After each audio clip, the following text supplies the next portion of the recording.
Well, you can see I have a little problem. I'm 4 feet 10 inches, and with my shoes, I'm maybe 5. So I decided to step away from the podium where you would see me. I believe you can all hear me. But I told Mario that I might need a stool, but we found another answer to that. I may be short in stature, but I am not short in my recommendations, my respect,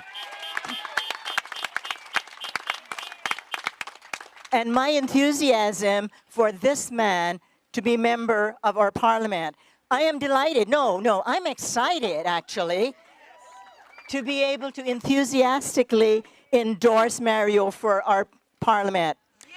I was so excited, I offered to speak. He didn't ask me.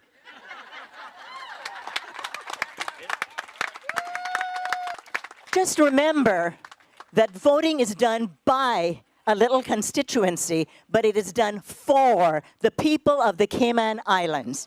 So when you vote in your constituency, you are voting locally, it's true, but remember, these are people that are going into the parliament to act on behalf of the Cayman Islands. I have listened so much to the plans and the strategies and the ideas that have come from Mr. Mario Ebanks.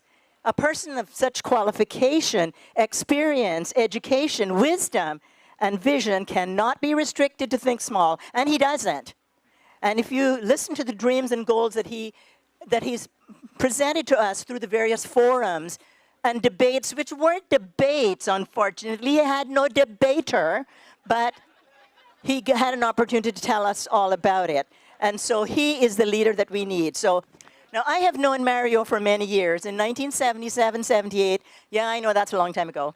He and a bunch of 14-year-olds, including Danny Dilbert, who helped me on the stage, and Denward Ebanks, and a lot of other kids, were sitting in my social studies class at the Cayman High School. That's where I had my first experience. You know, teachers make great impressions on students, but students also make great impressions on teachers. And there are some that I worried about. I thought, are they going to make it? There were those that were borderline. But when it came to Mario Ebanks, I didn't have those kind of worries. He was an excellent student, hardworking, smart, attentive, helpful, and respectful of all his teachers, and most of us were women. It all started there, his respect.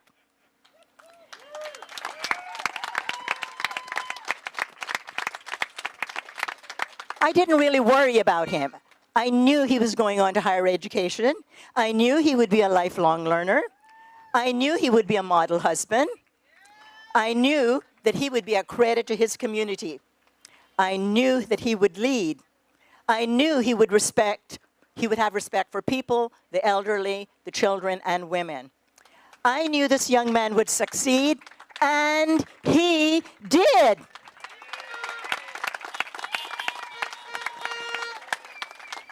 That schoolboy who sat in my classroom many, many years ago entered his adult life and his mature adult life, later life, so to speak, as a model citizen, a consummate professional, and an exemplary man. I watched him from afar off in his studies as he went to various job placements, promotions, and achievements.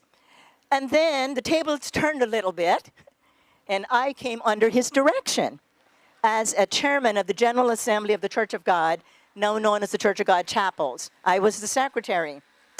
Here is where I saw not just an excellent student, but a fine citizen, an outstanding professional, a dedicated and innovative leader with a heart for the things of the Lord and a passion to motivate us as people in the church to follow the Great Commandment and the Great Commission. I saw how he valued people and made us all feel important in the work of the church. I was impressed as he took us through serious strategic planning, focusing on the needs, the vision, and the mandate of the church. Around the church, they often hear me say, well, when Mario was chairman, ... I have a few things to tell you. Because he stood out. He absolutely stood out as a chairman. Nothing makes the heart of a teacher beat faster and harder than to know that his or her students are taking their rightful and proper place in the society. And in my case, as a Christian teacher, also in the church. This is the man for this time. This is the man of the hour.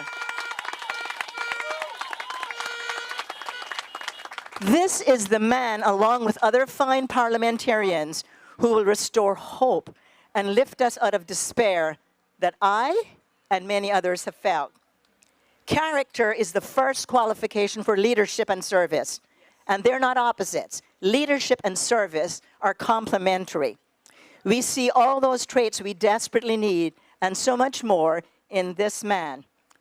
I'm already excited about the future. But West Bay West, you have an enormous opportunity and responsibility. Not just to West Bay West, but to West Bay and the Cayman Islands. Yes. And so, I'm saying to you, this is the man, Marjorie Ebanks, that you, West Bay West, must vote for on April 14th. God bless you all.